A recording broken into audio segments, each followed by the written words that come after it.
this a metal thing? Yes. A little taste. David, what is this? It's pretty thick. Break. I have to kill a lot of people. Just tell me what you want me to fuck. I have big tits and a tiny vagina. Oil me up, Daddy. I can't believe that Bryce prefers big tits. Mistletoe alert. This is butt country. This guy was a real jerk. How long can Hugo be pregnant? Chomp, chomp, chompa, chomp. Oh, you're such a dick, David. Okay, everybody, put on your corpse handling gloves. Ew. Hoodie Picasso.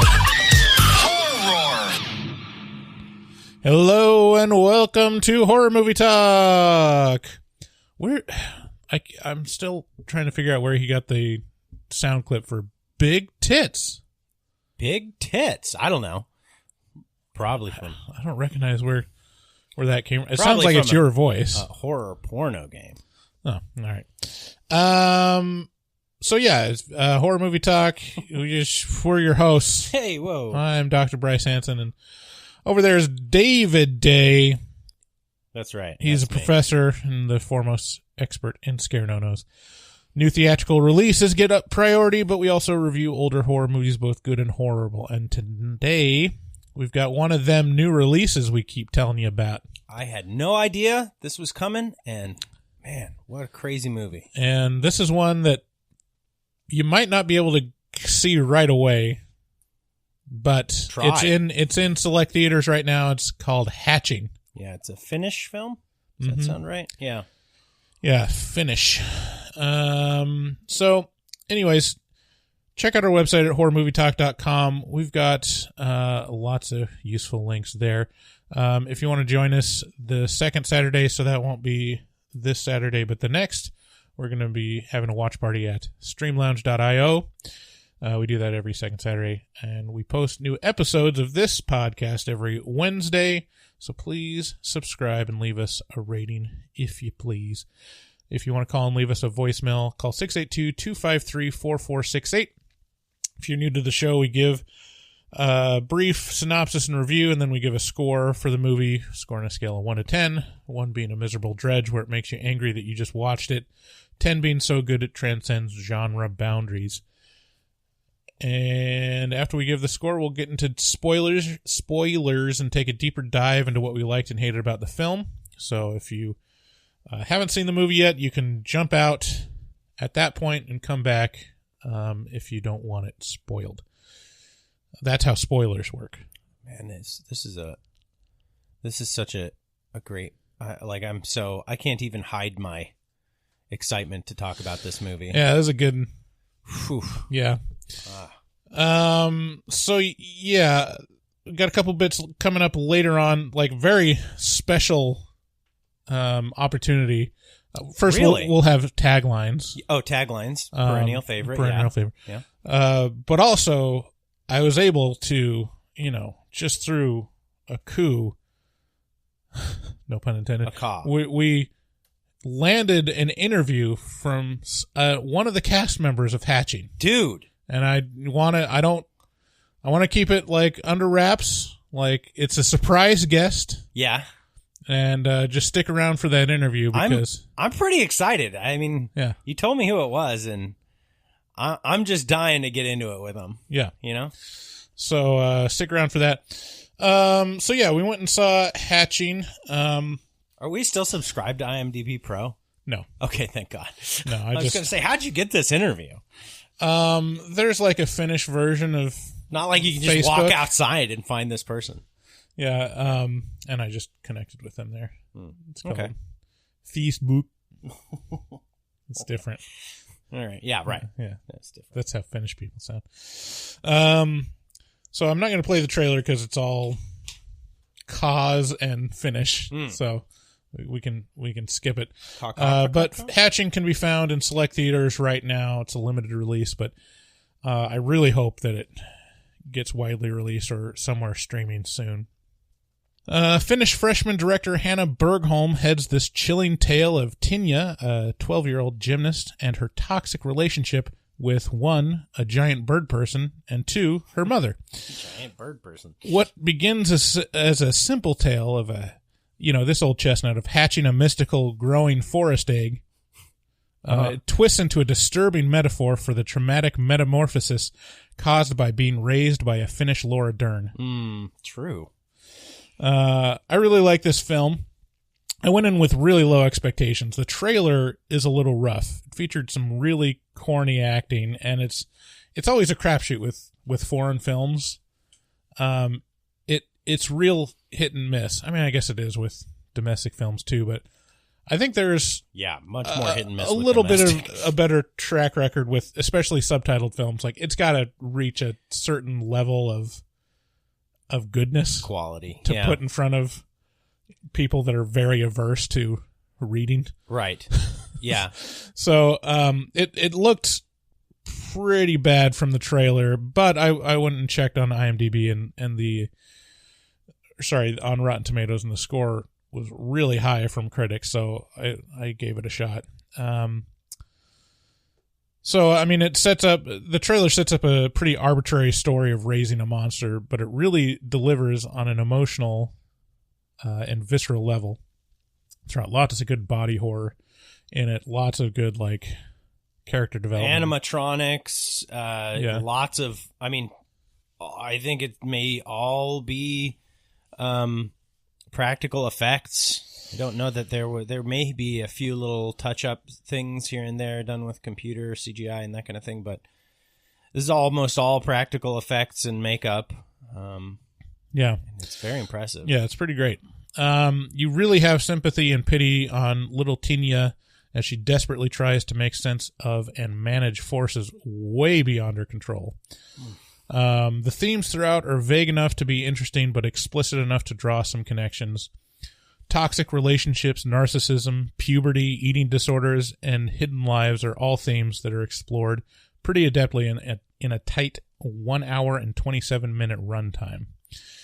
The writing is really good and develops the characters very well. Some of the lines are a little on the nose, but they're still believable in the context of a family that's desperately putting on the perfect facade under the command of a raging narcissist mother.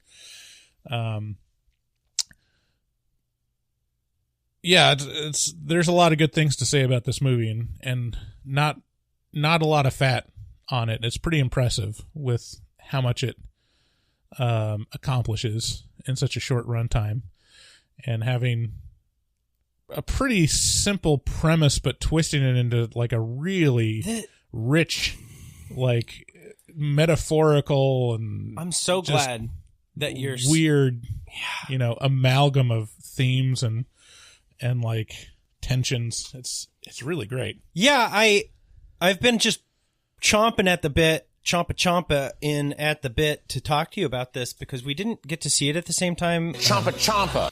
We had to see it at different times, and so I was just left kind of with my own mind after watching this, just going, "Oh my God!" Like, it was so simple.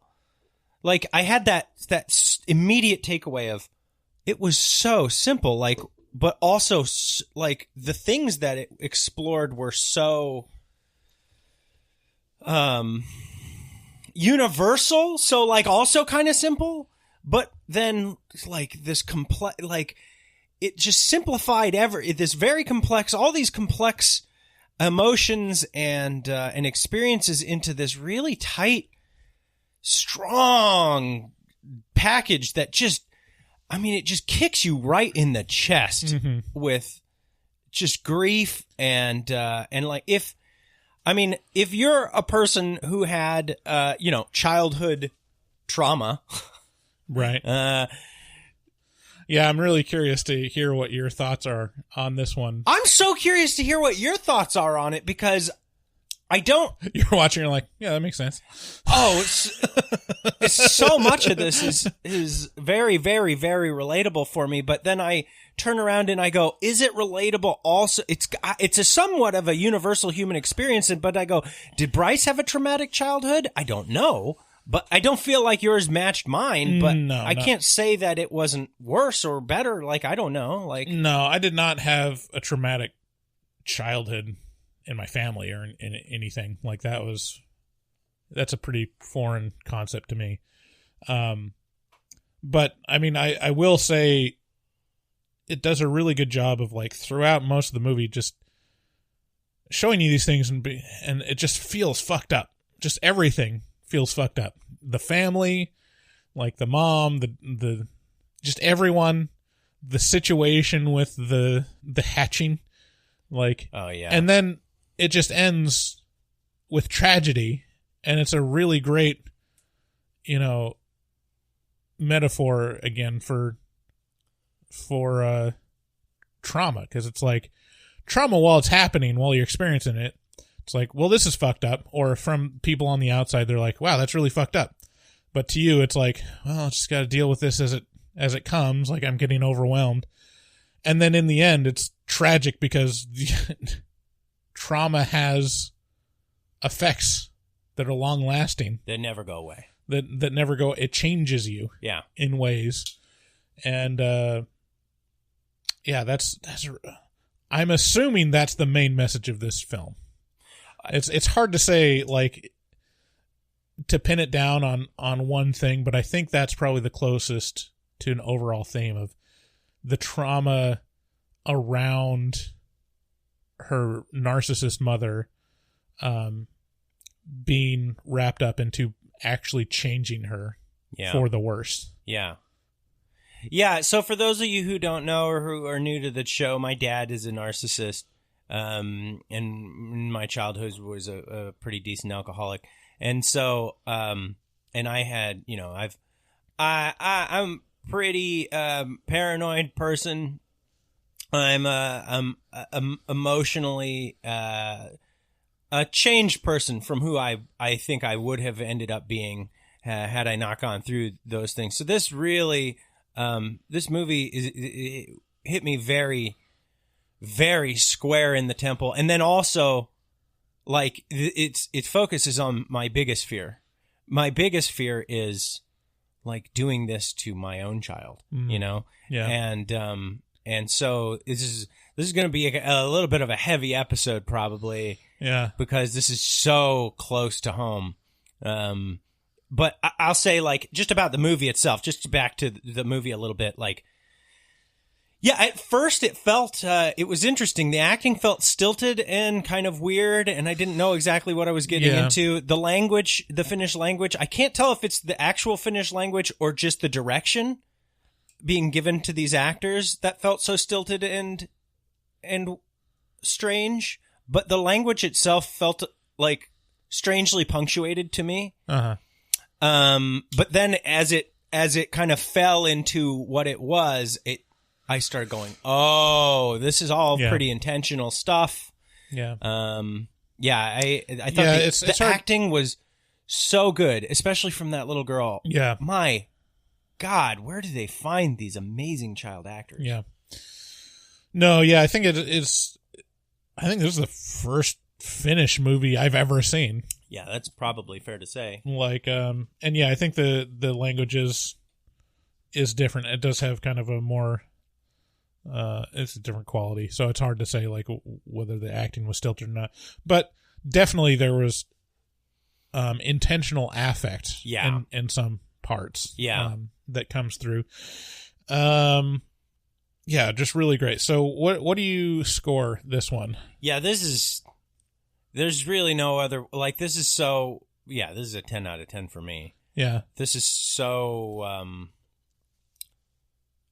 it is such a meaningful and easy to, it takes a concept that many may not be super familiar with, but a lot of people are real familiar with. Right? Intimately familiar. Childhood trauma.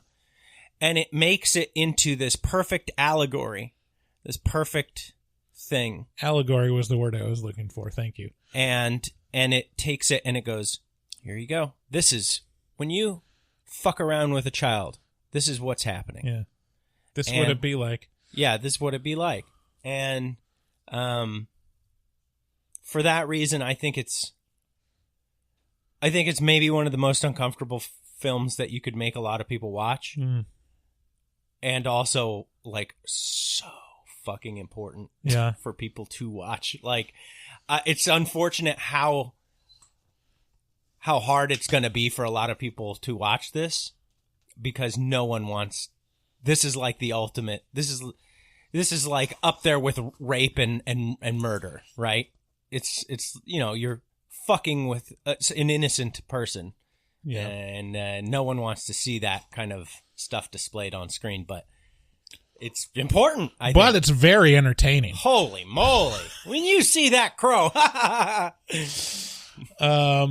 yeah, I really like this one. I give it a high 9 out of 10. I don't think, 10 is like sacred territory for me. Mm-hmm. And I just highly recommend. I'm not sure if I'm ever going to watch it again, but it's a fantastic movie and definitely going to be in the top 5 of the year for me. Like I doubt that anything's going to get much better than this. I can't see that happening. I hope so. I hope things can get as good as this. This was Night House this year? No, that was in September. I can't even remember what has come out this year that was good. Yeah, X. Yeah. It's pretty good. It wasn't this good. Yeah. Yeah, this was a great movie. Yeah. It had a lot of interesting feelings. Speaking of interesting, if you just heard some commercials in the beginning or somewhere in here that you don't want to hear, you should know that you can go to our Patreon at patreon.com/horrormovietalk and sign up for the tier where you get early access to episodes without ads in them. Yep. So, I'm not, well, and it feels like I'm holding you hostage, but also, pay up. Yeah. Also, this is a free show, that we put on, hoping to entertain you. And it's just the price of a cup of coffee, 1 cup of coffee per month. It's $6.66 gets you, commercial free, early access, and access to a whole nother podcast called the Afterpod. So, or we probably talk too much about our lives, to be honest. If you want to learn about all that childhood trauma, go ahead and there's a whole backlog. Get into that backlog there. Also, we have a shop on our website, horrormovietalk.com/shop. We got our logo tees and some stickers you can buy there. As always, we want to plug Dustin Goebel, our resident artist. He's a professional artist who fucks hard. You can find him on Instagram at dgoebel00. That's at DGOEBEL00. And, if you ask him nicely, he'll do a commission for you if you pay him up. And Dustin Goebel, the man, the myth, the legend with the Teflon dick himself, I think he's going to be on next week's episode. Yeah, so stick around. What are we doing next week? I can't say. I'll tell you after. Okay. Yeah. So thanks again for listening. Call us at 682-253-4468 if you want to leave us a voicemail. Let's get into spoilers.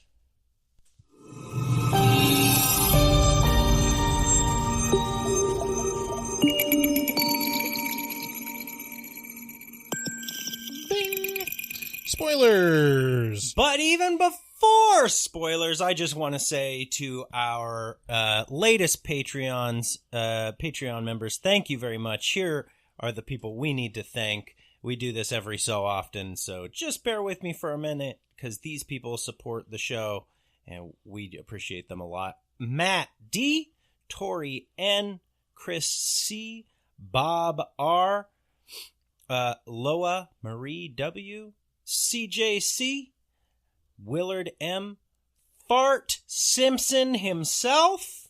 Thank you, Fart. Whoa. Yeah. Fart S, David. Fart S, my apologies. No, that's too obvious. We should go F. Simpson. And Jacob M. Thank you guys for hopping on our Patreon and supporting us. We're actually really close to 125 members, which means we're close to doing another... what do you call it? I can't remember what we did. We do a thing where we watch a movie and then release a commentary track to the movie. We might have to do Human Centipede 2. Human Centipede 2. So, once we get to 125, hey, baby. Okay.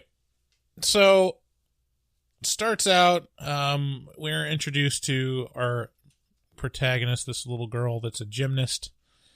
And I just gotta say, some sports are super toxic. Some some activities that you can encourage your little girl especially to do, I was gonna say, are so toxic, and it really like says something about the parent as well. Just them being in the sport itself? Yeah, because you're like, if your little girl is like super into ballet, and it's not like, oh, it's just an introductory course, if it's like heavily into it, I just feel like there has to be a lot of energy behind it. That's silly. I mean, that's a little bit silly. Or gymnastics. Girls can, kids can like to do something. Yeah, absolutely. Genuinely without it being, like. But I will say there is like, specifically like there's some East Coast sports where I'm like, it's kind of toxic. Like lacrosse. I think of lacrosse as just being like, okay, Chad. Yeah. Sorry, I usually associate the ones with like, that are associated with eating disorders. So there's like gymnastics, ballet, wrestling, just all of these. It's like, oh yeah, eating disorders is built in. Like that's a feature, not a glitch. Isn't that weird? That you kind of feel a little bit more. Well, at least I do. You tell me if this is spot on for you too. Like, so with wrestling, you kind of go, yeah, it teaches them discipline. Yeah, they got to throw up. They got to make weight. Boys. But then with stuff like you were saying, like ballet or gymnastics or something like that, when it's a little girl, I'm much more like, hey, don't fuck with that little girl. No, I'm completely opposite. With wrestling, I'm like, no, that's super toxic. Like that's... I just have an instant feeling of like, don't mess with girls. But sure, boys, I'm garbage. Yeah, go ahead, treat the garbage like garbage. Sure. I mean, I think there's a little more leeway of like, I almost wonder if it's like, oh yeah, of course I wouldn't trust boys to manage their weight. Like they're just stupid. So like, dumb. Of course they're going to do really dumb shortcut things like throw up and, run around in a trash bag. Have some chew. Just be spitting all day long. Yeah. It'll be great. Yeah. The coach at my school passed chew out to high school kids. So were you on wrestling? No. Okay. I just watched them. Yeah. I mean, it's like that, like makes a little more sense when it's girls and they're like, oh, I'm just going to throw up what I just ate. You're like, they're chewing. God. Yeah. You're like, oh no, this is a disorder. They're not like just realizing that they made some mistakes and they're trying to do the shortcut to it or something, and then it turns into something else. So yeah, I mean, yeah. Everything about the start of this movie is screaming toxic, toxic. And it shows their family, and it's very, very artificially like a influencer family. And the mother is like shooting these videos. And it's like, so their channel is like so on the nose. It's like everything's perfect. But now generic perfection with like soft whispered voices being like, we love each other and our family and look at our beautiful house and kids. Mm-hmm. And, it's just so clean and sterile and devoid of real. The gross part is like the hug she gives her kids is for social media. Right. It's not for the kids at all. It's just to be caught on camera and dispersed to. Yeah, one of the absolute best lines in the movie that describes perfectly the relationship between the mother and daughter was when she goes, where does she say it? I have it written down. We had an authentic moment. They're reviewing like a video. Yeah. Like she's editing it. She's like, we had a real authentic moment there. People like that. People do like that.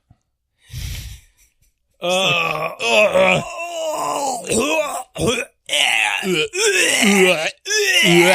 dude. Oh, Steve-O, dude. welcome. It's rad, dude. And while they're having this like opening scene of them all sitting on their white couch, the mother, the daughter, and the two Jonathan Lipnickies.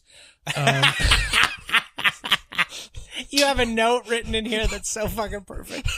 Dad is dad. Yeah. Oh, well, that's Dad another line from the movie. Oh, God. Okay, I didn't even realize that. No, but like that was the thing that jumped out at me. Like the dad and the son just looked like two alternate sizes of childhood star Jonathan Lipnicki, the kid from Jerry Maguire. Oh no. Well, yeah, sure, him too, but also the kid from A Christmas Story. Oh, sure. That Yeah, guy. just dead on that guy. Yeah, like yeah, Ralphie. Yeah, Ralphie. Yeah, Ralphie. No. And they feel like that was those two characters felt like the ones that are like, well, that's really artificial, but it's also serves the purpose of the movie to have them artificial and just be banal and boring and nothing and just anyways, like actors in your life. Ugh. While they're sitting there on the couch, a crow flies in through the window, I guess, something, and just starts fucking shit up. It's a crow. Just like they're chasing around. This is like the most the crow with the least amount of spatial awareness in the world. Knocks over like 5 vases. Yeah, it just goes for all the glass stuff and just upends their perfect life. Yeah, it's just like, fuck your glassware. And this is this whole movie is a big allegory. One huge allegory.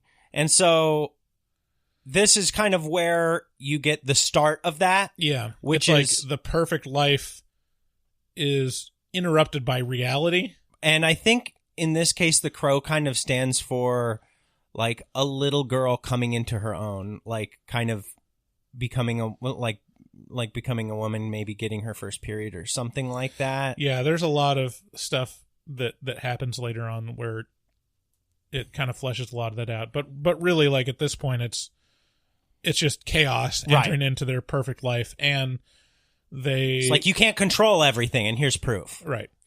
And Tinya. I think she throws a blanket over Crow, and she's like, "Hey, should I take this outside?" And her mom's like, "No, just hand it to me." And then snap. And then her mom just snaps its neck, and little Tinya gets this insight into her mom, like maybe for the first time, that mom's capable of being really tremendously, horrendously cruel and vindictive. Yeah. And it's like, ooh. Yeah. Ooh, this feels weird. Yeah. Like as a kid, you're just like, well, we could have just let it outside. Right. Like it has a life too and stuff. But of course none of that is I can't remember the rationale that the mother gives. She says something to the effect of like, it's just a nuisance or something like that. But yeah, it's a shock in it, and it comes very quick. Like literally the first or second scene in the movie, this happens. And then pretty soon she takes it out to the garbage can and throws it in there, but pretty soon it's like not there, and she follows. I don't know how she knows it was in the woods, if she like tracked it down through crow prints. And again, this is that allegory kind of coming in and being like, oh, that awakened some weird interest in the kid. You know, it's like, wait, what was all that? Yeah. What was all that? And now I'm going to go seek it out. Now I'm going to go find out, like, why was she so mean to this thing? And she finds the crow in the woods, still alive, but still, barely mangled. And so she takes pity on the crow this time. Pity, I guess it would be the way of describing it. Yeah. And she takes this rock and tries to crush its head. It's not successful. for the first like 3 or 4 swings, which is disturbing in itself. Like, geez. Have you ever had to do something like this? No. You've never put an animal out of its misery? No. Oh yeah, it's rough. It's a They're lot. usually alive and well when I do it. Right. You see, I see what you mean. Yeah, so putting an animal out of its misery is not it doesn't always go to plan. And in this case, she just had to brutalize this thing and totally mash it into pulp. Right. But and it shows a shot of it, just like its head is completely just flesh. destroyed. Yeah, just mashed up flesh. But there's its egg. You know, it had limped back to its nest, and here's its egg. And so she picks up the egg, and she's like, I will mother this thing. You know, I will. Do crows take the responsibility? No, they lay don't. Eggs on ground? No, they do not. So some sort. I'm not sure this is a crow egg, David. Yeah, well, I mean, in just a couple minutes down in the movie, you kind of go, "Oh wait, is this a crow egg, or is this an allegory?" I hope I can stop saying that word. Yeah, I do too. We'll have You an can't blame allegory everyone counter. having been pigeon-toed, David. Oh my. We can use that one a lot. So she decides to take the egg and keep it warm. Like, you know, you've seen stuff like this. Yeah.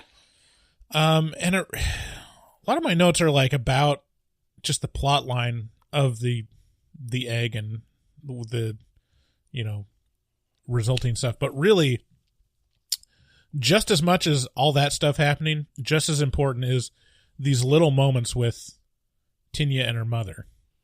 That just like display just how much of a narcissist her mother is, and how much a victim Tinya is, or just how out of control of her own life she is. You feel so sorry for this little girl, right? You can see the confusion and the sorrow on her little face, and the innocence that's just being stripped away moment after moment after moment with this mom. Yeah. Ugh. Yeah. And her dad is such a nothing. He's just sits there and lets it all happen to her. And that's the most disgusting part. Like, that's the gross. That's like, it's so gross. It's just like, oh, you don't have anybody to stand up for you? Right. This is way too close to home right now. Ugh. Yeah, Tinya walks in to her mother making out with the handyman. And they have like this really weird conversation, and this is where that quote comes from, because her mom sits her down and is like, you know, you walked in on something, and a special moment between adults. Yeah, she said, you know, sometimes adults have special friends. David, will you please give me a hug? Yes. And Tinya's like, but what about Dad? David, Dad's poor right now. and her mother says, well, you know, Dad is Dad. Right. It's and like and says it in like this knowing, like, with this wink. Yeah, like you know. Yeah, it's just we're just two of the girls talking. Two gals chatting. And you can't get a lady boner over your dad, can you? Ew, no. We like, what's his name? Tubby? Taro. Tero. Like the lawnmower. I was gonna say the stuff I put out to kill ants. Oh, there you go. What am I thinking of? Yeah, sure. Toro. Okay. So it's this weird moment, because it's like Tinya, and it's like this display of manipulation of Tinya wants to be close with her mom. So it's like, oh, this is a thing where she's treating me like an adult. And you'll just take anything. You'll take anything that's given. Continue explaining this. I'm sorry to keep interrupting. I'm really sorry. And she's like, yeah, I want, like, it seems like she trusts me and is happy, and it's good to have like a, because she's framing, the mom's framing it as like, it's just our little secret, you know. And there's one thing, but also under it all is this little girl, like, terrified that her family is falling apart. So confused. Like, wait, why were you kissing another man? But what about dad? And her mom's like, yeah, it's this weird, horrible manipulation of like, I know how I'm going to get my child to keep this secret is I'm going to make it a fun secret that she gets to keep with me. Right. And so if I go, you know how your dad is, right? But, you know, Toro, boing, boing, and she's like, right? And the little girl's like, if this is how I have to be to get close to you, I'll be this way. Just because I just want to be close to you because you're my mom. And it's just, it's exactly what this is like. It's just like, hey, David, play football. You want to play football? And it's like, I do. And they're like, yeah, I want you to real bad. And you're like, oh yeah, I do want to play football now. Now that you say it like that, I definitely want to play football very badly. And then it's just like, do better, do good. Ah! And it's like, I don't know if I really wanted to play football. Did I ever want to play football? And then it's like this weird, like, they force you into gaslighting yourself because you want the thing that they tell you to want because you just want to make them happy. Right. And so it's just this constant gaslight of like, you want to make me happy, right? And it's like, I'll do anything to make you happy. Anything. Because maybe you being happy means me being happy. And it doesn't. It never does. This. Yeah. Yeah, this is getting deep. Yeah, it's we're delving. It's very scary. It's very scary watching this is like, and because I just remember all of it so vividly, and I go, I can't let this happen to my child. What's so funny is that I think you're like midway through it or something when you text me and you're like, this is my own personal nightmare. This is my own personal nightmare. And I didn't know anything about it really other than a giant bird person. So it was like, but you own birds, David. Yeah. So I assumed it was like, oh yeah, he owns birds. So it's probably like a pretty specific to his knowledge of birds and how disturbing that can be. How'd that turn out? How'd that assumption turn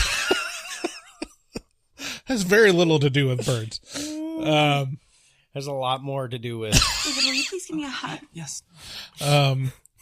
So yeah, and as I was watching, I'm like, oh, I get it now. And as her mom continues to break her heart and hurt her and treat her like an adult, even though she's just a little kid, that pain serves to feed this egg. And the egg grows and grows and grows until it's no longer a little like, bird egg. And it's kind of like feeding off of Tinya's trauma. Like it hatches when she cries on it. Yeah, when she cries on it, it absorbs her tears. It is her sadness. It's comprised of her sadness. Yeah. I wrote down one of my notes is the horror of a narcissist parent. Yeah. Like that, it communicates it pretty well. Like that is probably the most tense scenes in this movie are just between Tinya and her mom and have nothing to do with the bird person. Yeah, that's true. That's true. Yeah, it's not quite a bird, not quite a person. Let's see what this is here. Oh wait, no. Harvey bird person. Hang on. Bird person. Attorney at Caw. So, yeah. The egg hatches, and inside is this, like, kind of a baby Lovecraftian horror of a bird person. Bird person. It has been a challenging mating season for bird person. Bird person. Bird person. So yeah, like she's terrified of the bird person because it's Not quite a bird. Not quite a person. and kind of screams at it, and then the bird person jumps out the window, and they're like, "What the fuck?" It should happened? be noted that this is like a scale of her. Mm-hmm. Like, it is her size. It's a my size bird person. Right. You remember my size Barbie? My size bird person. Same. But different. And I'm just remembering that drop, that fart bit of my laughter. And then the whole song from it. Oh man, legend. Best guest. Yeah, No offense to any. it's. I can't say this enough, but that's literally like a dream come true. Is having someone doing drops like that to that level of competence. Oh, yeah, it's like washing over me. Like, and so many of you reached out. This is about the last episode where we reviewed The Wailing. We had Fart Simpson on, who is like a golden god of audio engineering and all kinds of amazing stuff that we really appreciate on podcasts. And he did the new intro. If you yeah, he's the guy who did the new intro. So many people reached out and were like, "Wow, what a great episode! Fart was amazing. Got to have Fart back." So we're gonna try and get him come back. Might have to twist his arm. Yeah. Where were we? So the egg hatches, the bird person jumps out the window, and then almost immediately returns and comes back, and It's pretty inseparable from Tinja. yeah, I believe it's pronounced Tinya. Note the pronunciation. Tinja. Um, Tinja. She's kind of strangely, attracted or not attracted, but like It's an enamored, it's like, curiosity. it's curiosity. It's also like, I have a responsibility to this thing. It's not really knowing what it is, but knowing that, your mom caused it to be an orphan, so. Right. And he went through the effort of nurturing it. Mm-hmm. Yeah. And then pretty soon she realizes that. It stinks. So they have tubby time. Yeah, they do have tubby time, and she washes all the goop off of this thing. The bottom line is that when this thing is born, it's gross. It's nasty. It's gnarly. It's an amalgamation. It's some sort of weird. It's not ever really not gross. Right. Until like the very end, but even then. Oh, yeah. No, it's always a perversion. Yeah. Like, it's always this weird blasphemy thing that shouldn't exist but does. Right. Yeah. So she gives it a bath. Her brother tries to come in and take a piss. She's like, no. No. Right. Yeah. She tells him to go piss outside, which any little boy should just be like, okay. Well, hey, that's toxic masculinity. But he's just a little bitch. You're toxic. Little Jonathan Lipnicki bitch. You're toxically masculine right now. How is that toxic? Because you call him a little bitch if he's scared to go pee outside at night. Scared? That's what he said. He said, I'm scared. Yeah, he's a little bitch. See, this is toxic masculinity. That's you. You are. Mm. It exists, and it is embodied. Maybe it's toxic masculinity to demand that you get to pee in the bathroom when it's occupied, David. Maybe it's, oh yeah, well that's definitely true too. No, you're absolutely right. But also maybe you have your own little fucking crow perversion that's hiding in the corner somewhere around this room. I'm not going to go look because I don't want to find it. There's no way you could find it. But it's going to be toxically masculine. There's multiple nests in this room within arm's reach. Goddamn right about that. Well, it turns out like you just can't be masculine without being toxic. Yeah, I mean maybe you just can't be toxic unless you can't be a person unless you're toxic. Well, you can't be a man. No. I'm saying just everybody probably is pretty toxic, including definitely probably the people who like try to label others as toxic. Like that's pretty toxic. Yeah, but especially men. Definitely. Yeah. No, we're in agreement about that. Right. Yeah. So she, is shown hiding it, and eventually this thing is constantly just like chirping its shit. It's like, and it's got like teeth in the back of it. This thing is a pretty impressive. Yeah, it's pretty impressive body horror, like monster design and practical effects. Like it's all there. Like there is a bunch of shit going on with this thing that is cool in terms of just horror elements in movies. Like it feels dangerous all the time. This thing feels like it could pop off at any minute. Right. And so you're constantly like, oh, what's it going to do? It's kind of wild. Yeah. I mean, it feels like it's a baby eldritch horror. Yeah. It's this is going to grow into, a world eater. Yeah. It feels very gross. And it escapes another night and kills the neighbor's dog. And this is a pretty great scene because she brings back the dog to Tina and lays it next to her. From like a sleep, she's woken up by this beak like, hey. Poke, poke, poke. And then it's like nudging her. It's like, I got something for you. It's right there next to your head. It's a little dead dog with no head on it. It's a decapitated dog. And it's like, And like her reaction is just absolute disgust, and she throws up on the floor. Immediately vomits. And then the worst possible thing happens, as if this could get any weirder or grosser. This thing just leaps down on the floor and starts gobbling just up lapping up all that vomit. All her vomit. And then that was the exact second that I made the connection. Yeah. I was like, oh! This is her. The bird brings the dog to her so that she'll eat it and vomit it up for it. And the bird stands for her eating disorder. This is her bulimia. This is it.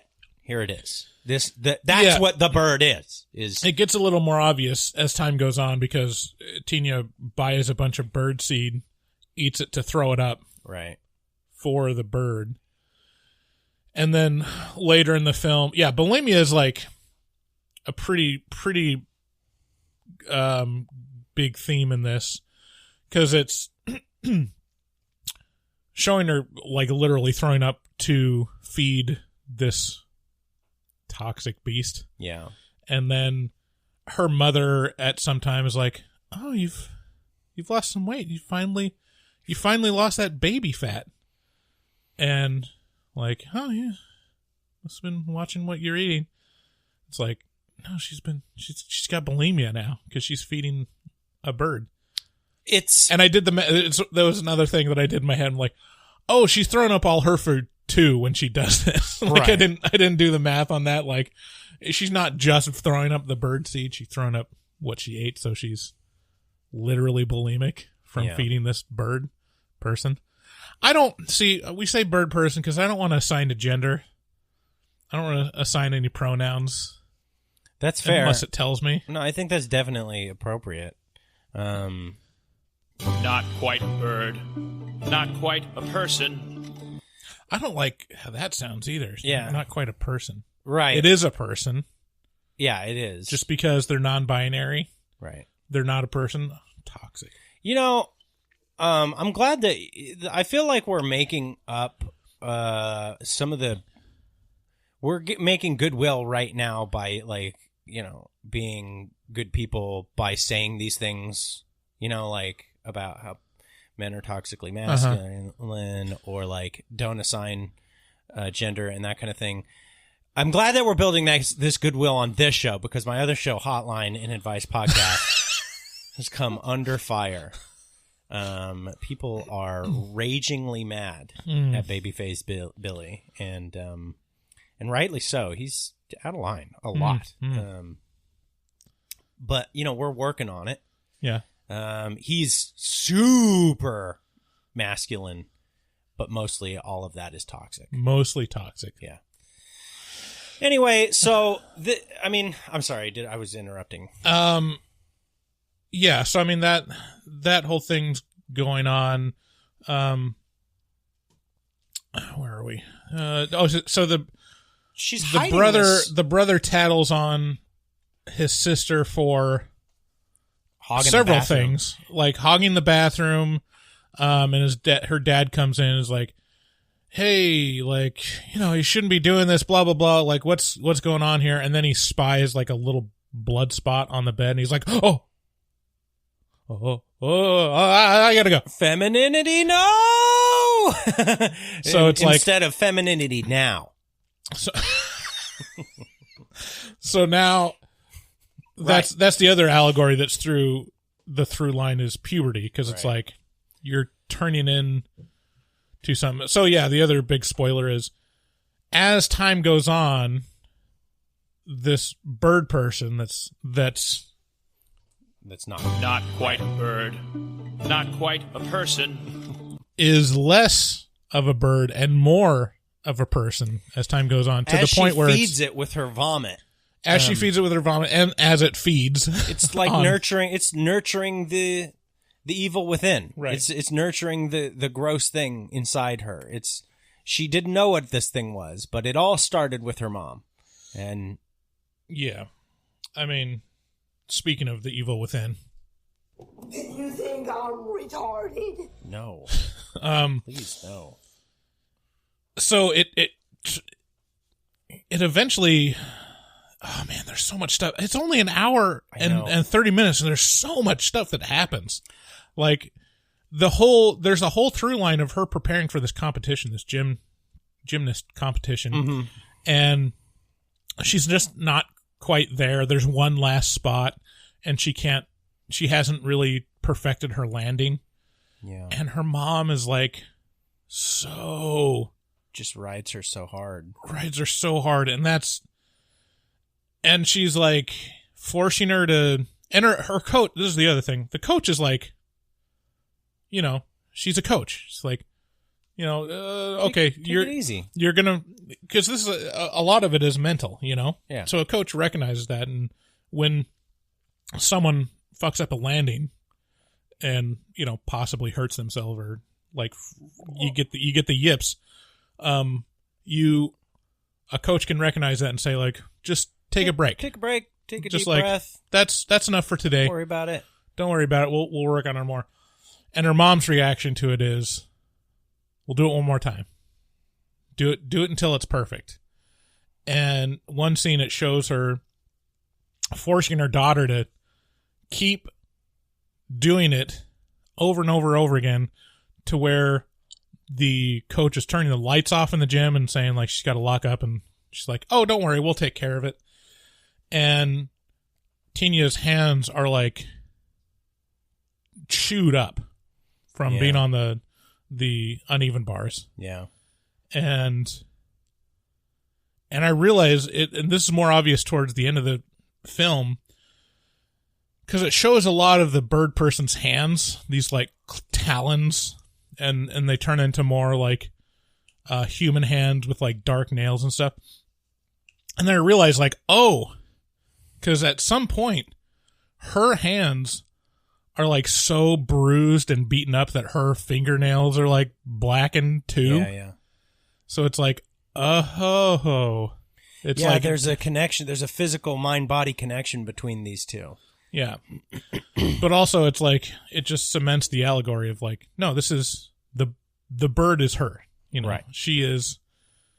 And, what was I going to say? So anyways, she's going through this, and then a new neighbor moves in, called Raina. Was that what her name Well, she moved in at the start, but yeah, I mean, this is so jam packed full of stuff. Like right. Rada, and she's a nice girl. She wants to be friends with Tina, but she shows up to the gym and is just perfect immediately. Yeah, she does like Tina's whole routine perfect, and it's like, well, obviously she's going to go through to the competition, and the stink eye that her mom raises. Her mom gives Tina because this other girl performed better than her. It's like, she's like, I've got a plan. All right. You've got to be perfect because I'm going to live stream your competition kind of thing. And it's like, ugh, it just feels so gross. And the best way to not feel nervous is to be perfect. Right. That's another like a foundational quote in this movie was Tina is like stressed to the max, like she's falling apart. And it's very obvious. And her mom is like you're really stressed. Like, you know, the best thing to do about stress is win. You just got to win the competition and prove them all wrong. Be the best. That way you don't have to worry about losing because you're the best.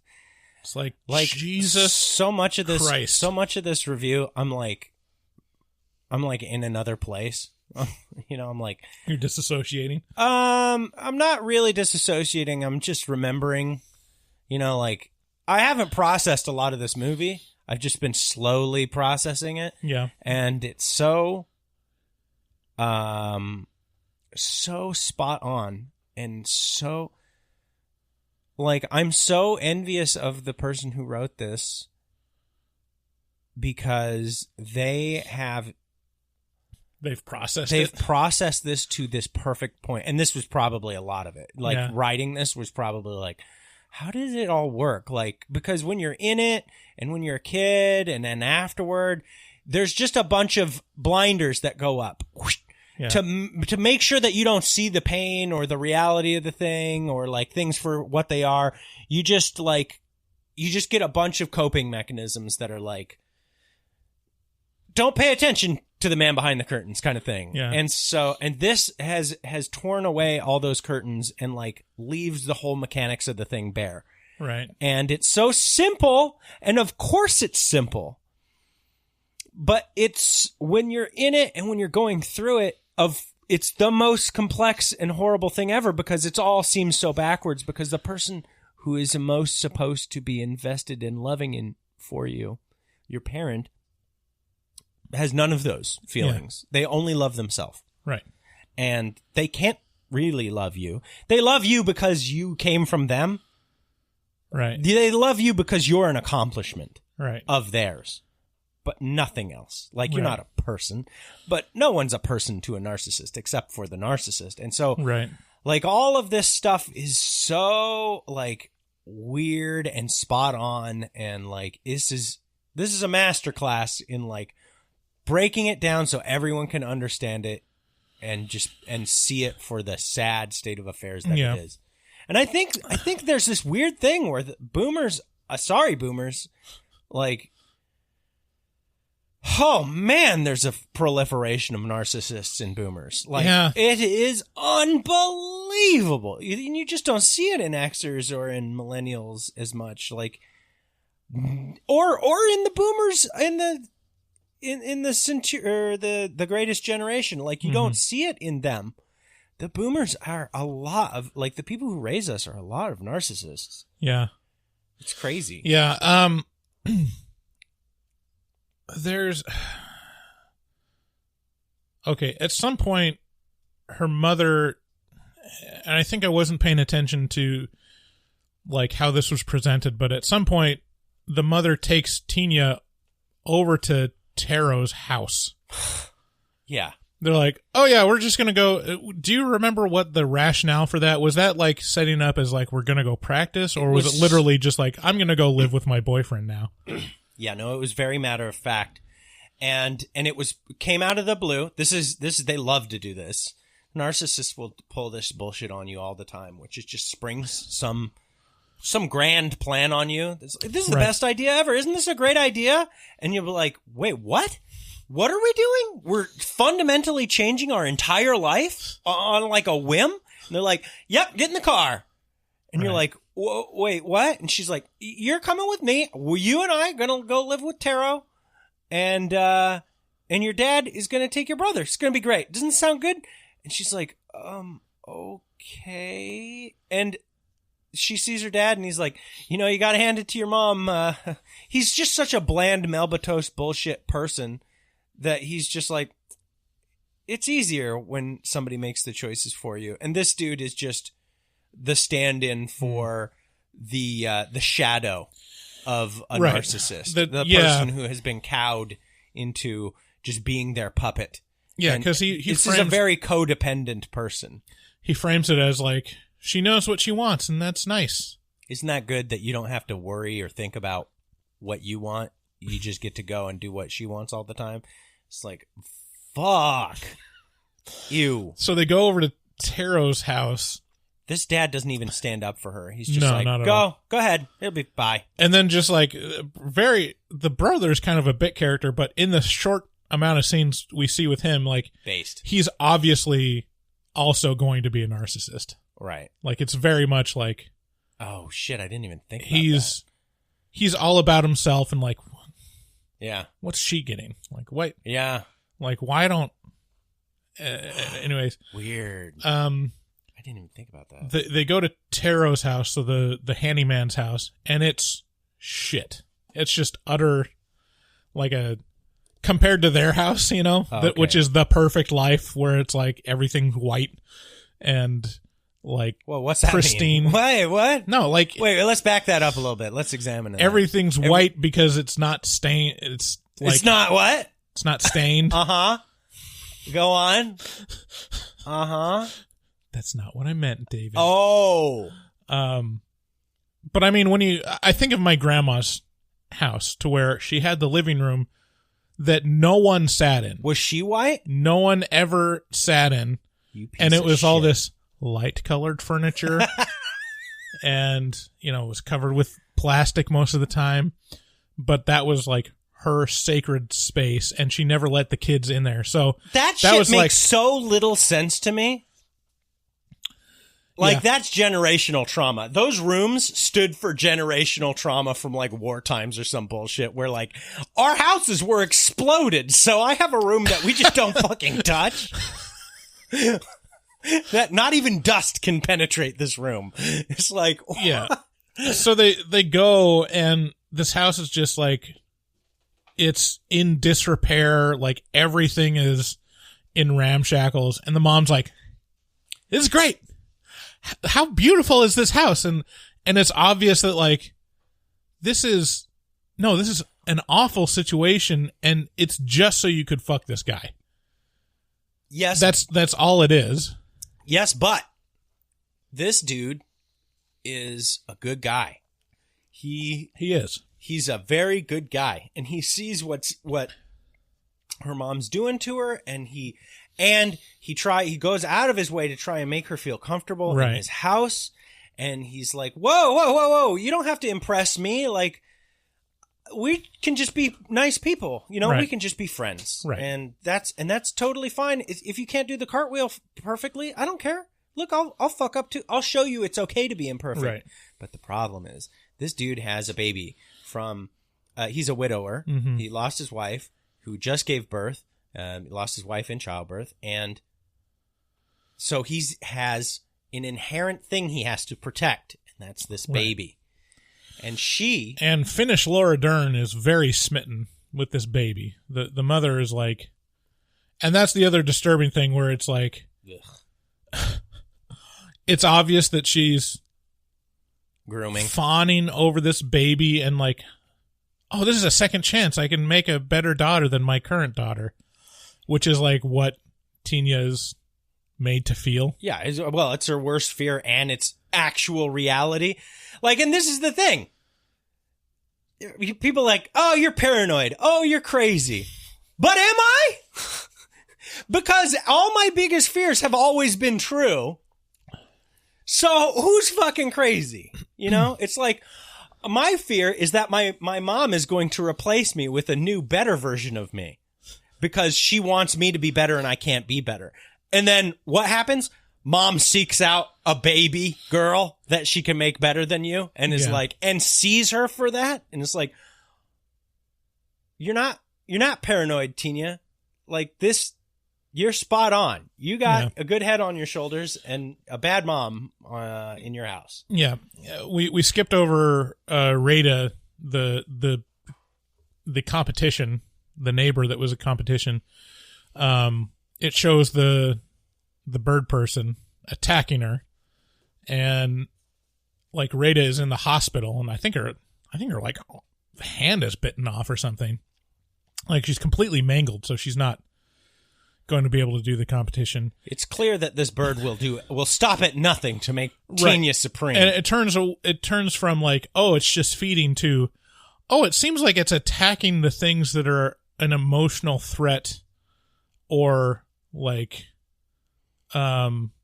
reputational threat to Tina. Well, anything, and so it begins getting more like, oh, it's anything that is her. Yeah, it's anything that emotionally upsets Tina, which is to say, anything that would cause a bulimic person to purge. Boom, that's the thing that triggers the crow to go off. Right. And when it's attacking bird person, when the bird person is attacking Rata, it shows it, and it's like just this gaping maw of, it doesn't have the beak anymore. It's just like a human jaw with flappy skin, falling over. Blah, blah. So it's morphing into more Tina, not quite a person to quite a person. And bird person. And Tina realizes it's not just morphing a person, it's morphing into her. Yeah. Because it looks like her, and people are starting to mistake the bird, formerly bird person. The bird formerly known as Tina. No, the person formerly known as Bird. Yeah. As Tina, and she's realizing that she can see and kind of feel whenever it's going on. And then at one point, the bird has a name. What is the name that they give it? It's from the song. I don't know. It's like Annie or something like. Hold on. Oh, so this is so interesting. So I'm going through the writer's name is Ilya Rautzi, and they wrote some other very interesting horror movies. One is called Helsinki Mansplaining Massacre. Yeah. Another one is Night of the Living Dicks. Yeah. Another one is Spandex Sapiens. Wow. Yeah, and there's a lot of interesting credits. The director, this is her first like feature-length film, but previously she did a short called Puppet Master. What? A short called Puppet Master? And oh, crazy. Let me read the synopsis real quick. A lonely woman allows a man to transform her into a puppet. I see a theme emerging. Anyway, so probably a better version of Puppet Master than the real Puppet Master. At some point, the person formerly known as Bird tries to attack and kill the baby. Yeah, Taro's baby, and she looks enough like Tina now that Taro thinks it's Tina. Doing it, even though she's at like a gymnastics meet. And so this is like the big competition that's happening while the baby's almost going to get murdered. And Tina takes it upon herself to injure herself so that to stop, because she shares this mind-body connection with the bird, she can see, as she's competing, her bulimia gets in the way of her competition. She fucks up to save the baby because there's a mind-body connection. So she fucks up her set in order to make sure that the baby doesn't actually die. But it's too late. The damage has been done because the baby's screaming, crying, and he sees like the axe on the ground. Right. So Taro kicks them out, and Finnish Laura Dern freaks the fuck out in the car, like smashes her face against the wheel, and Tina. Okay, this is another like just gut wrenching scene because Tina, and this is I feel like a super meaningful scene because Tina, her reaction to it is like I can't kill it. I hatched it. Right. Or this whole concept of Tina nurtured this thing that is ruining her life. And that's also that storyline is an allegory for how her mother sees her. Like, her mother, like, I gave birth to this daughter that's ruining my life now. Yeah. And there's so much depth to this. And someone did a lot of processing to, like, pinpoint a lot of these themes and, like, a lot of these weird just emotional insights. moments. Yeah. And eventually they decide to kill Bird Person, attorney at law. And since there's a mind-body connection, like when her mother stabs the Bird Person, Tina is stabbed, basically. And then she finally, Tina... This is a super narcissist thing to do too, to believe that you can fix the problem quickly and then it will be done. Mm-hmm. And to not have the patience to do it the right way. So the right way to undo this thing is literally through loving Tina. Right. Is just giving her what she needs so that she doesn't need this crow. Mm-hmm. She doesn't need it anymore, and it will begin to die because she will spend less and less time with it. She won't need that connection anymore, and it will fade away as it grew. It grew slowly into a thing. It has to die slowly, or else you're going to wreck Tina. Why? Because she's connected to it. It's her. She's it, almost. They're almost the same thing. And if you go trying to kill one, you kill them both. Yeah. Instead, what you have to do is what you should have fucking done from the start, which is be a good person. Yeah. And it ends with Tina throwing herself in front of her mother's knife and getting stabbed in the heart. And so you assume, like, well, that is the end of it. But no, the Bird Person... Oh, yeah, Tina bleeds into the Bird Person's mouth, and that's like the final amount of energy for it to completely transform. And now it's like the mirror universe of Tina. Yeah, it's like evil Tina. Tina's gone, and now you just get bulimia.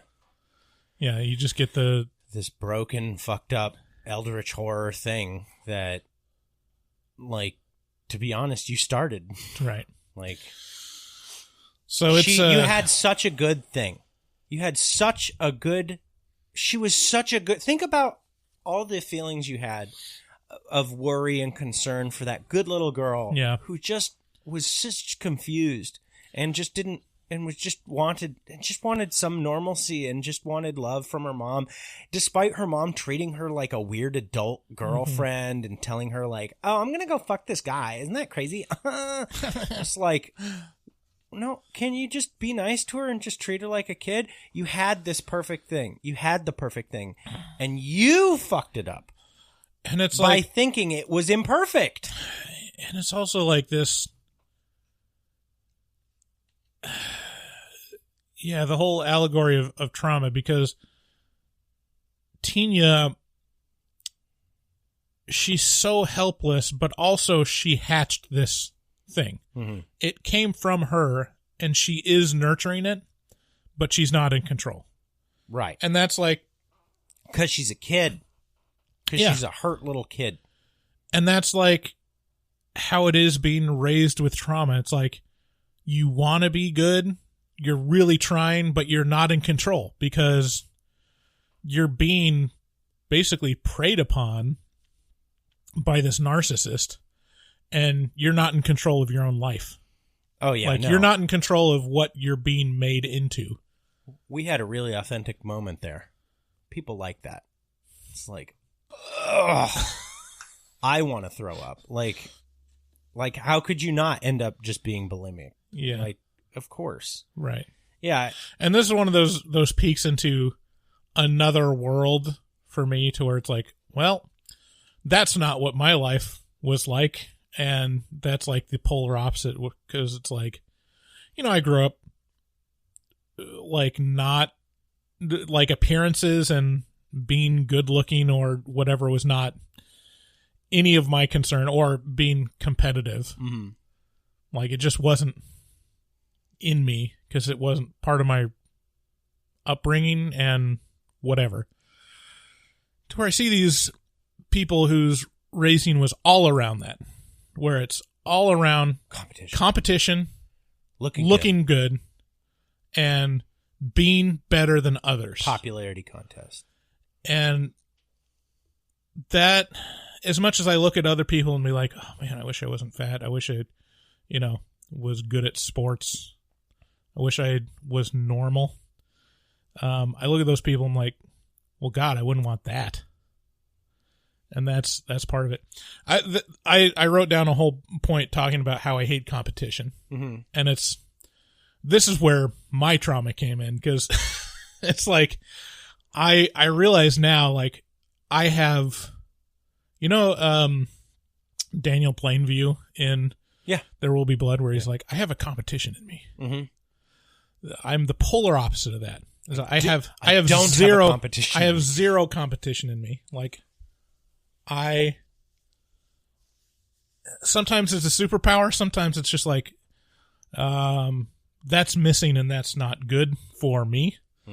But yeah, I mean, my trauma growing up was like, I still remember being the last kid in the race in elementary school, because I was the fat kid. Mm-hmm. And having people at the back of the race being like, oh no, I can't be beat by Bryce. Like, at least I have to be faster than him. And that's like, that does something to you. And I still feel that, like, when I think about it. And it's like, when you're at the end of it and you're like, well, I can't compete. Like, what's the point in playing the game? Because I can't compete. And it's not fun. Not that it'd be hard to convince me that a lot of people are having fun playing sports anyways. But the whole point of sports is discipline and competition, right? And you're asking the wrong guy. I have no interest in either, really. But especially competition. Like, I see very little value, because I look at it as like, there's always going to be someone better. Like, so what? Why are you focused on it? Because, like, there's always going to be, LeBron James. Like, so you're better than some people that you're playing? Well, then you're just not playing with the better people, but there are, And it's to make yourself better, but why? I don't know. It's like, it's okay to just not be the best. I don't know. It's a weird catch-22 of, like, you don't feel all the stress and anxiety around not being the best, but also you don't push yourself. So, yeah, I don't know. Yeah, did this movie trigger any of that for you around the gymnastics competition or anything like that? I mean, that's the thing. It's so polar opposite to my experience where like I'm glad that I didn't experience that. That sounds horrible, know? But you did. You just got done describing not wanting to be last. Well, there's a difference between being good at it enough to be able to compete or close enough to compete and just not being able to do it. Like, yeah, because I just couldn't do things, Yeah. So, whatever. Trauma sucks. Childhood is... Is there people without childhood trauma in any way? Is there people that are like, yeah, I figured it out. It was great. Oh, yeah. Yes. There are people who say that. They go... You can listen to it on old love lines and new love lines where they go, did anything bad happen to you as a kid? And they're like, no, nothing. You had a great time, good time. What was your father like? What was your father like? Oh, he died when I was 4. He died when I was 4, but we got over it. And it's like, or like, hey, how was your home life? It was real good. My parents cared about me a lot. Oh yeah, were you religious? Oh yeah, we were until the priest got caught molesting me in 3rd grade, and then we just like dropped that. So everybody's got something, but a lot of people just don't want to see it and can't, right? And won't. Yeah. Everybody's got something, whether it's, and sometimes it's the lightest sounding vanilla bullshit that doesn't mean anything to you, right? But means the entire world to right. someone else for whatever reason. I know. If someone was to describe like, yeah, I didn't get into the gymnastics competition and be like, oh, I guess, okay. Yeah. Like I remember no energy around that for you. Yeah. I remember I got cut from the jazz choir sophomore year. I was devastated. That was one of the most devastating things in my life up to that point, where I wasn't chosen to be in the elite choir. When up to that point I had always been. Yeah, to me that just sounds like you just dodged a bullet from being gay. I'm like, oh, Bryce turned out heterosexual. No, I took so many bullets after that. So many dicks. And then I went on to get a, bachelor in vocal performance. In dick suckology. Ouch, David. Ouch, David. No, I just minored in dick psychology. I'll tell you what though, I have so much, like, growing up super conservative and not being exposed to all those dicks, and then going to like a major, but also being among people that were obviously gay. Mm-hmm. Where it's like, oh, a lot of these people exist. When they're in the places where it's okay for them to be suck on those the dicks way they are. Yeah. Yeah.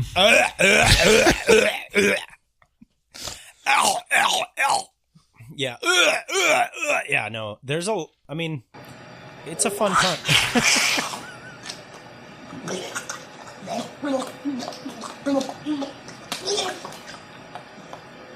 Mm-hmm. It's definitely a fun time. But no, everybody's got a thing, and there's everybody is just out there in the world, and they're all trying to do their best. Don't make them feel bad. Isn't that like just be so fucking nice to people? Just don't call them toxically masculine. Just try that out for a change. Well, maybe, if there's maybe throwing a bunch of your negative bullshit into the universe results in more negative bullshit in the universe. Well, man, if you were to make a case for toxic femininity, the mother in this one, holy shit. It's just, it was like, You know what? You could totally twist that into something that's needlessly sexist, or you could just call it what it is, narcissism, and be like, yeah, well, it's just a thing that affects people, men and women alike. Quit othering people. That would be good. I just like to turn people against each other. You know the real enemy here? Bird people.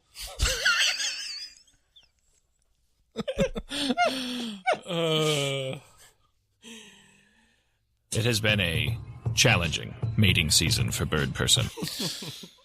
Okay, so what?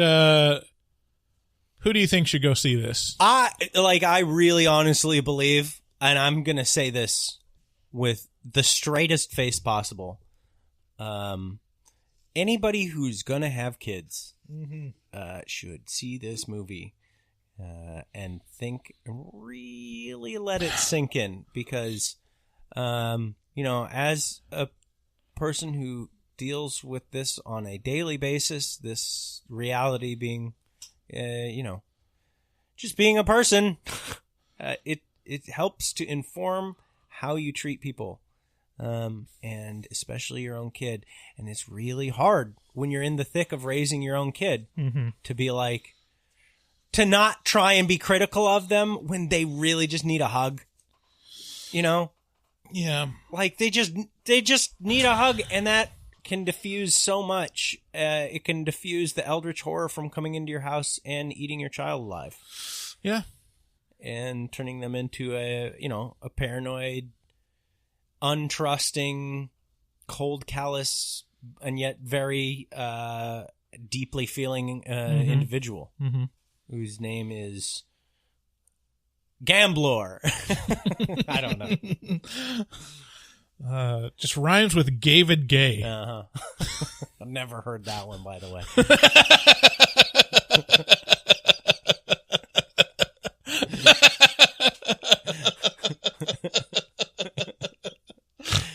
You know what my middle name is? What? Clayton. Gavid Gayton Gay. It's pretty good. Pretty good stuff. You're very original. Yeah, I mean, this, I always say everyone should see this, but like, this is one where if you are a horror fan, if you're a fan of A24 movies, like, this is really deep. Yeah.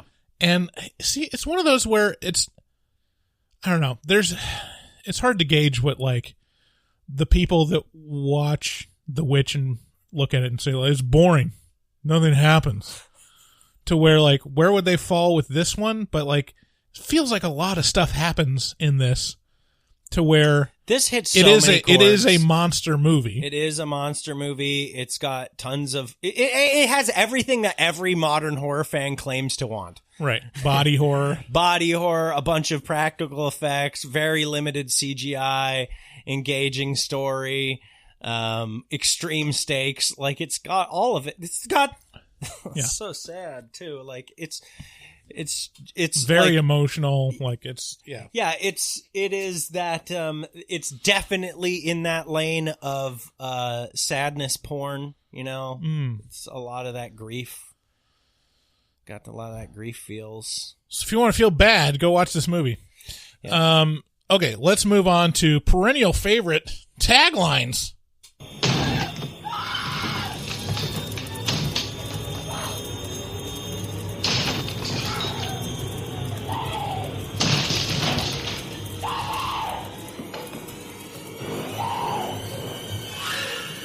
Here's Taglines.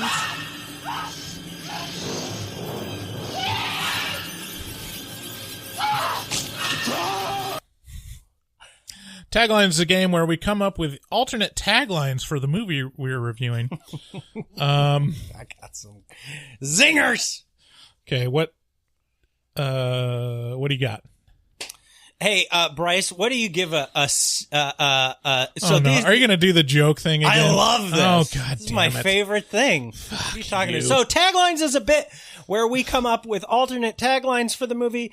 I just said that. Oh, okay. Well, these are fun and funny because it was a heavy episode. Okay.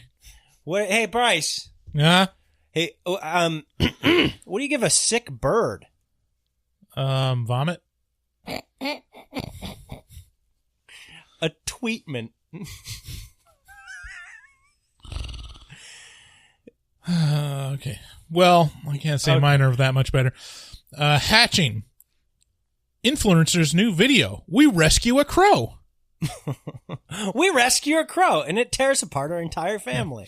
I just envision like the YouTube video thumbnail of like, oh yeah, surprise person. We rescue a crow. Dude, check out Dustin's artwork for this one. I haven't seen it yet, but I have a feeling it's gonna be a fucking horrifying.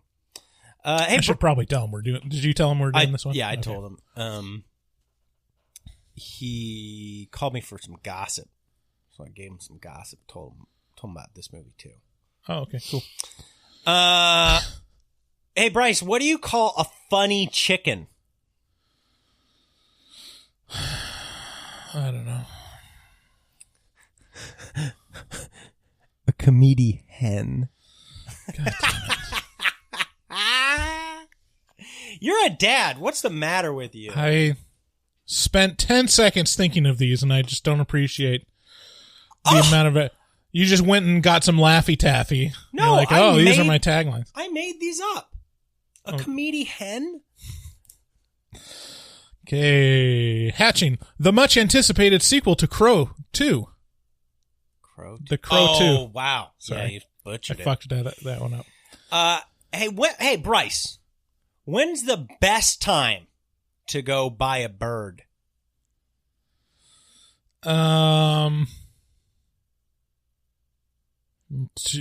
don't know. When it's on sale real cheap. All right. Whoa, is that it? No, I got two more. Oh, okay, good. Hatching. Homer, I'm very uncomfortable having a gang of crows in our bedroom. It's a murder, honey. A group of crows is called a murder. I'm sleeping on the couch. Ew, Zombie Simpsons. What are you doing? It's not Zombie Simpsons. I love that episode. Which episode is that? Where Homer adopts a bunch of crows. Yeah, it's Zombie Simpsons. And he has the sugar pile. I think it's related to that one, isn't it? No. I've never seen this episode, therefore it is Zombie Simpsons. Oh, okay. It's got to be post season 9. Yeah, it's like season 10. Right. Exactly. That's my point. It has to start somewhere, and that's where it starts. Sure. Hey, Bryce. Hey, Bryce. Uh-huh. Can you guess why hummingbirds have to hum? No. Well, it's probably because they didn't accept you into jazz choir because they don't know any of the words. Okay. All right, well, this will be the last one. Your exasperation with me. Hatching. If you go into this thinking about adopting a giant bird person, you're going to leave thinking never more. Okay, so how is that any different? Why are you giving me shade?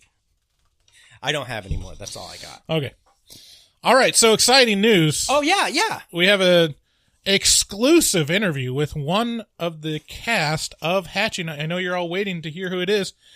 It is The Crow. Oh, wow. Hey.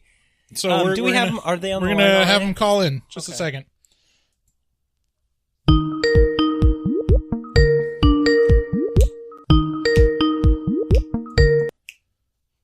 Yeah. Hello? Are you there? So good to meet you. So, Marianne from Brooklyn. So this will be a little different. So David, I speak Finnish Crow. Oh. So I'll translate. Wow, where'd you pick that up? I'm a cultured person. I'm a man of the world. A cultured bird person. Uh-huh. So, why don't you ask the questions? I'll translate for the Crow, and then we'll get the answer. Yeah, sure thing. Hey, well, first of all, hey, thank you so much for making time to come be on our show. You know, we're not a huge podcast, but we appreciate you. Okay. All right. Well, okay. What was that? It was just saying thank you. Oh, okay. Yeah. So thanks for coming on the show. My first question is, this thing really blew me away. Did you happen to get to meet the writer for this? Okay, just a second. Let me translate.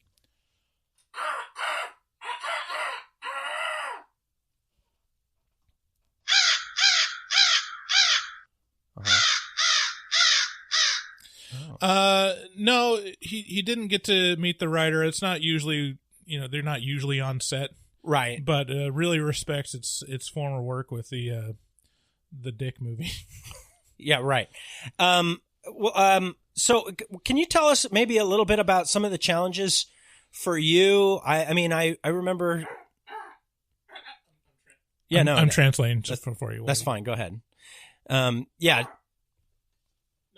Are you done with? Yeah. No. I was trying to do it while what were some challenges on set? Like, okay. Yeah.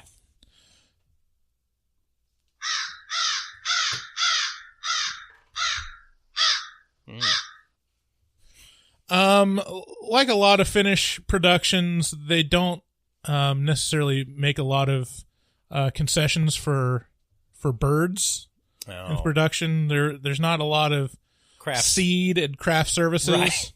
Right. But there are a lot of shiny objects, so that was, one of the pluses. Yeah. No, I can understand that. What would you say was like the thing that touched you the most about this, making Hatching? Did the story stand out to you, or any of the characters in particular hit you hard?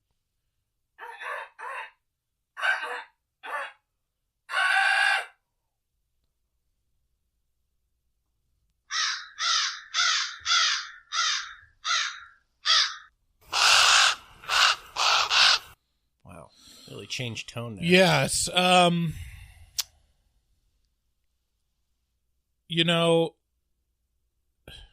hard. Finnish is... It's hard to... Finnish is challenging in and of itself, but Finnish Crow... Finnish Crow. I think what it was saying is it just really appreciated representation of birds in movies. Okay. Especially black birds. Right. Well, why they got to be black? But also, I mean, that's exactly like. There's not. I'm speaking for The Crow, but I mean, it's one thing to be have birds in movies, but you almost never see blackbirds in a good light. Right. I mean, some would argue that this wasn't the best light for blackbirds, but I mean,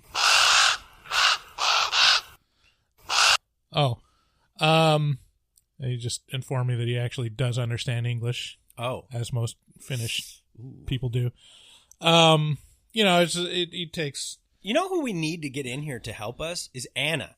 Anna has been supporting ours. She's Finnish. She got a whole HMT tattoo on her thigh. Yeah, she's not doing too well right now. She told me she has COVID, and she's on the third day of COVID. And not doing great. That bitch is hardcore, though. Yeah. She's going to pull through. She's going to be fine. She'll be fine. She's vaccinated, so I'm not worried about her dying. But we're hoping that you pull through, Anna. And, I'm really excited to hear what she thinks about this movie. It's in Finnish. After watching this movie and listening to that language, I have a feeling that her name is pronounced Anna. Anna? Yeah. They have... Like, the way that they hit every letter. I'm sorry, we're ignoring our guests. Crow. Do you have another question for Crow? Yeah. This is gonna go a little bit deeper than you might, want to go. But what was your childhood? Did you have any childhood trauma or anything like that helped inform the way you decided to act for this movie? This had a lot of childhood trauma in it. So yeah.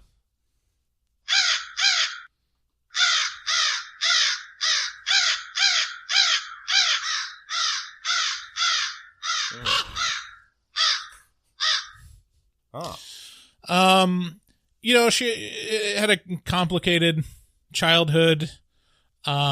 His parents got divorced, and his father got hit by a semi-truck when it was 6 months old, which is about teenage years and human years. Wow.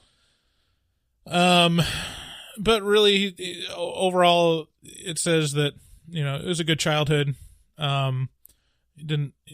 His mother did the best she could, Yeah. Wasn't a big fan of the stepfather.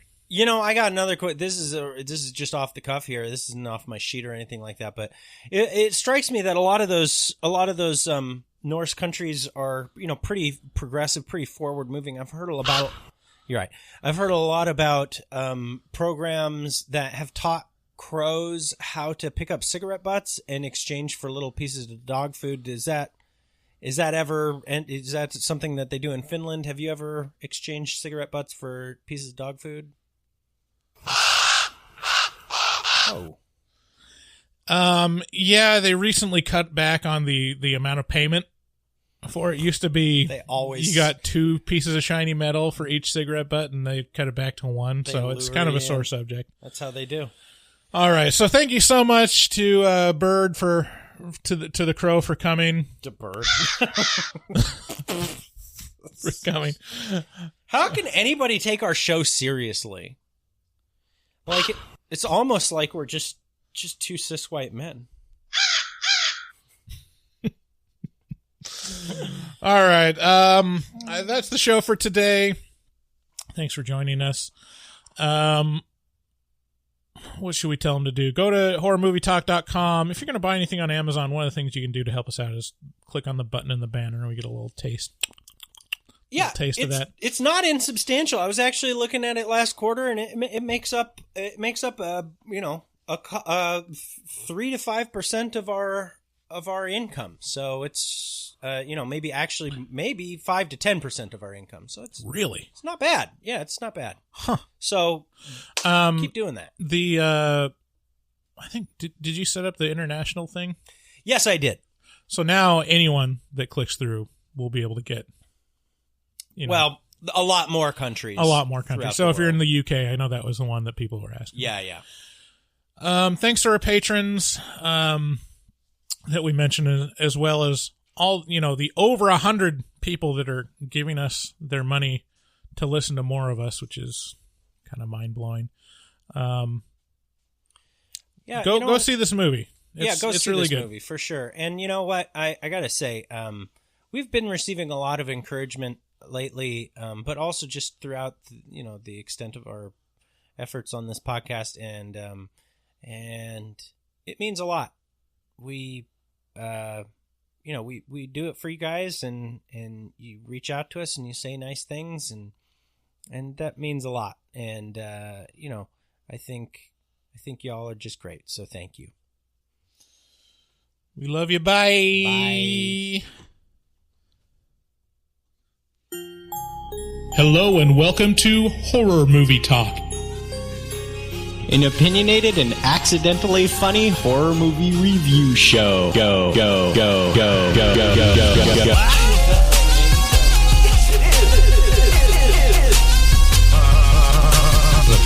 took a stroll through the scraggly woods. He had no face! Horror! Sabrina, don't just stare at it, eat it. New theatrical releases always get priority. But we also review older horror movies, both good and horrible.